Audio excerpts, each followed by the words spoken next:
All right, boys, we got a new truck on the channel. Stick around and let's get into it.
All right, guys, welcome back to the YouTube channel. Welcome back to another video. This is an exciting video. As you can see from the intro and the thumbnail that we have a brand new truck on the channel. So what I want to do is kind of go over how it came to the channel, the plans for the truck, and the specs of the truck. So let's hop into it. All right, so the best way to start with the backstory of the truck is to start with actually the 2022 Mega Cab. It was one of the first videos I posted. We swapped a Longhorn grill onto a Laramie. So that truck is a 2022 Ram 3500. It was one that I purchased brand new from factory, spec'd out exactly the way I wanted it. Highly optioned, hard to find truck if you went out there and tried to purchase it, you know, from a dealership. But with the 2019 Plus engines, they're known for their hydraulic lifter failures. And one of the videos I had from being up there with Chris Patterson at Revival Diesel is they actually had a 2020 with a cam failure because of the hydraulic lifters. So with that being said, we had to step away from that platform. Yes, they're good, reliable if you use additive. There's plenty of trucks on there that are not having issues, but when you start adding horsepower, then they are more prone to failures. So with that being said, we're on the hunt for a 2016 to 2018 Mega Cab, low mileage, had to be Delmonico red. And so while we were looking, this is the truck that we came up with. This is a 2017 Ram 2500, a little bit different. It has a coil spring rear end, which is different from the 3500, which has a leaf spring. But like I said, 2017 2500 Mega Cab, and when I purchased it, it only had 34,000 miles on it. Very, very low mileage considering this truck is now 8 years old. So the specs of it are as close to possible as the 2022 3500 Mega Cab is, and as you can see, it's Delmonico red behind me. It does have factory cab lights. It does have a factory cargo camera, and this one's actually factory fifth wheel prep bed lighting and bed lighting, LED bed lighting too. So highly optioned, and this one's kind of unique because it does from factory come standard with the Ram cargo boxes.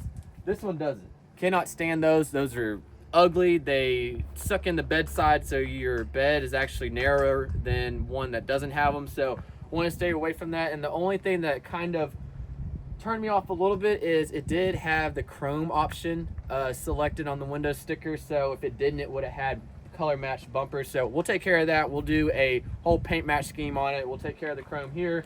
Kind of rip off the door paneling right here. Not a big fan of the chrome. We'll debadge it. We'll get it just like that.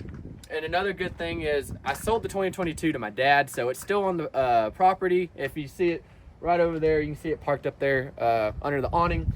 So that's why it has 5th gen rims on it. We just swapped it over. The limited 4th gen stocks went on the 2022, and then I got the 2022 wheels on here. So they look clean, really good upgrade. That was one of the first upgrades that we did. We did a tire swap or wheel swap, and then it did come factory with the running boards. Took that off. Hate running boards. Those actually went on the Mega Cab over there. My dad likes it, so he got a good deal. I got a good deal, and the fact that, you know, they're 5 years apart, but a lot of parts are still easy to swap over because the cabs are the same.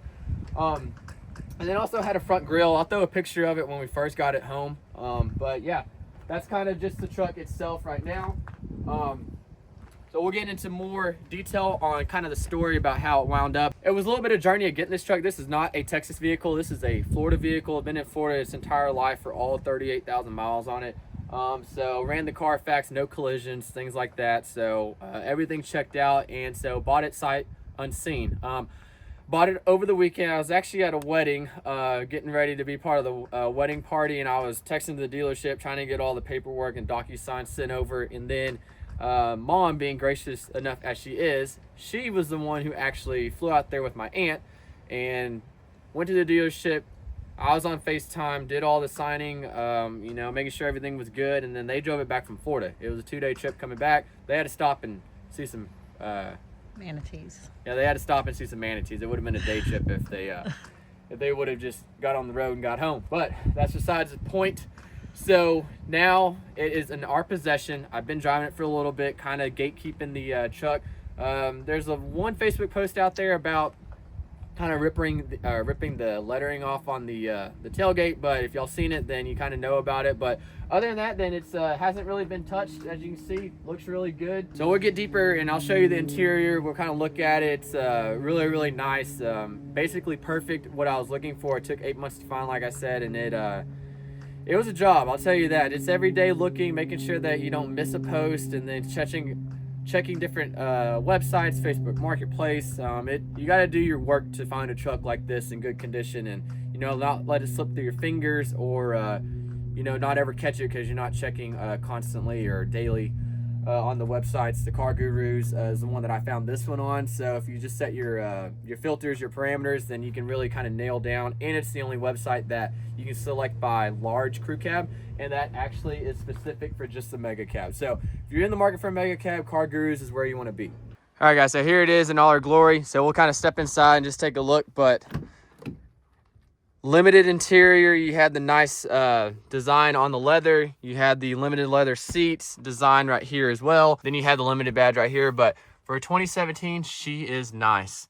Full Mega Cab, matching headliner, which is really nice because the Laramies, they don't have that. It does have the 68 in it. It's 2500. So, but here it is. You can see that we already did a little bit of stuff to it, but that's for, you know, all the videos coming out after this. So we'll go ahead and turn her on. And there we have the miles. So 2017 with 38,000 miles, which is crazy. Hard to find trucks this nice. No rust underneath. And then here's the back seat. I have my backpack in here, but there it is. Heated second row seats. There we go. So pretty much looks just like the 2022 that I bought. So this did come with the truck from the previous owner. It is pretty nice. It's one of the rolling locks. And then as you can see, there's the cargo camera right there. So just overall, a really clean truck, hard to find. Like I said, I've been looking for this specific kind of truck for about 8 months. Low mileage, Delmonico red, cab lights, cargo light, and then bed lighting. And then the fact that it was a limited model makes it that much better because I was really trying to step into a Laramie and then 6-speed swap it. But right now, I don't know what I want to do to it. The 6-speed is pretty nice, especially if you get a built one. So we can go that route, keep it fast, or we can try to manual swap a limited. I have not seen one on YouTube that is manual swapped. I've seen a Longhorn manual swap, but not a limited. So that is kind of an option. I don't know if I want to do that yet. Here's the front end. As you see, paint is very nice. Plan is to get rid of this grill, go back to ones that have the crosshair. I'm not a big style of what they call the nostril grill. As you can see, the 2 holes right there that say Ram. Not a big fan of that, but here is the passenger side. And then another thing that I kind of want to tackle is this tailgate. I'm not a huge fan of the Ram letters, so what I'm going to do is either do a shaved tailgate or find a another Delmonico red tailgate from a lower option truck. It doesn't matter if it's a tradesman or up to a Laramie. And then sealed this badge off of it and then adhesive it back on. So if you pull these off, you have holes in your tailgate. So not a big fan of that. Or you can get color matched ones, but still, I don't like the letters on the back. But and then we have our hitch from the 2022. So there's a quick little overview of it.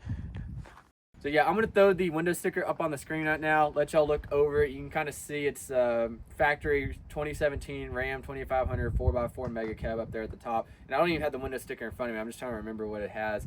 It's still the factory limited trim level, so you can see everything it comes with. And then the only one that I'm not crazy about is the chrome package. That one, really wish it came with color match bumpers. So if you know someone here in Texas that can do really good color matching on bumpers, you know, stripping the chrome off and getting it to match the factory paint, then let me know. Still haven't really found a guy that I trust yet. I need that for not only this truck, but also the second gen in the shop behind me or in front of me. All right, so let's get into the build for the truck, the plans for the truck. Obviously this is all stock right now, but it's not going to be. This is a 13 to 18 4th gen engine, 6.7 Cummins. These are going to be pretty easy to build. There's a lot of high horsepower trucks that are well over 1,000 horsepower with this platform that, you know, it's basically flash a tune in it, throw a manifold on it, throw a new turbo on it, head studs, throw some fuel at it, and you're good to go. You're not having to ECM swap it like the 2022 or newers. There's more R&D on all the parts for the 13 to 18 trucks. And so that was the big reason why I went back to this platform, is it's going to be super easy to make horsepower, and it's going to be more reliable horsepower. It does have the flat tappet design on the cam. It does have the original cast iron block, so there's not material moved out of it like it does have 19 plus engines. This is the reason why I stepped back into a older truck, but really the technology, the way it drives and everything is really the same. They haven't really changed much when they went from 4th gens to 5th gens, and you know, some people still call them 4.5 gens, and then I'm kind of on that side. Really, the inside is super nice, as you saw walking around it. But the plans for the truck is going to be, you know, new turbo, new manifold. All right, we're probably going to stick to about a we'll go with a Garrett Series GT42. That's around a 70 millimeter. I'm thinking what I want to do. You know, we'll throw a D&J valve cover on it. We'll do a 2nd gen high mount kit. Got to go and select some options who I want to use. Been looking at Keaton samples, Phillips Fab, and then Slosh Fab are really the only three that I kind of want to even consider. You stay away from Smedding, stay away from Evil Fab. Check the forums, you know why. And then on the fuel side, I would like to step up to some Flux 136% or some Exergy 150%, something, you know, where we can really throw some fuel at it. Then do a 12 mil CP3. So really pushing to do 1,000 horsepower. We're going to do it in increments because, you know, I don't have enough in the bank account to drop X amount of dollars on a brand new built transmission for 1,000 horsepower rated, new turbo, fuel system injectors, like all that stuff adds up. But eventually we'll get there, and this is going to be a fun truck to daily drive, but turn it up, and you can also whack a number on it on a dyno. You can still tow with it. I'm not going to run a big 488 single on it where it only lights once you get up to 2,500 RPMs. It's still going to be a drivable truck. All right, so we're in the truck now. Already did kind of a walk around of it, but it is getting kind of windy outside, so the wind noise is kind of bad on the camera, so sorry about that. But here it is. This video is a little bit out of order because you can already see that we have an Edge CTS, but those videos are coming soon. All right, I promise you that. Just between the purchasing of the truck, Thanksgiving time frame and Christmas time frame, I wasn't able to get the intro done before we started on it, but this will just be a good little prelude and sneak peek of, you know, what the truck is going to have on it at the end of the process. So here's the inside of the truck. It drives fantastic. You got the nice wood grain right here. Got nice wood grain right here. You can close it like that. The Laramies don't have that because we're comparing it to the 2022. It does have a nice limited sticker on it. You got this inside here. And then the biggest thing is the headliner is black, and I really like the fact that it matches the entire interior. I love black interior. It's still so new that, let me take my sunglasses off, that the guy that had it before me never peeled off the plastic from the original or from factory. So I'm leaving that on there. And we are going to touch this that doesn't have CarPlay, so I'm not too crazy about that, but I already have another screen for it that we'll do a video of pulling this apart, putting a CarPlay stereo in it, and then you got to replace this as well, and then you're good to go. And you can buy a little dongle that turns it into wireless CarPlay, because I didn't want to get an infotainment center that, you know, is like $1,200 to do the whole entire head unit. Other than that, the interior is super clean. We got some floor mats in it, and then went ahead and got a scent leather badge on it. Really, it's like a ear tag for cattle. But yeah, so this is a good little intro video. Appreciate you watching. This is going to be a fun series. It's going to start a whole new series on the YouTube channel. As you saw, there's one. There's actually 3 series. There's one considered Texas truck events, and then there's the second gen, then there's the mega cab. Well, the 2022 mega cab will still be on the channel. Like I said, we may do some videos on that. Dad's might be leaning towards, you know, dropping some parts off of it. And then, so that'll be on the channel, and this will start a new build series. So stay tuned for that. We'll start knocking out these videos of working on it. It's going to be fun. You're going to like it. And this is going to be a new direction for the channel. We're still going to have the second gen. I'm going to take second gen to events, and I'll catch you guys in the next one. Until then, boss out.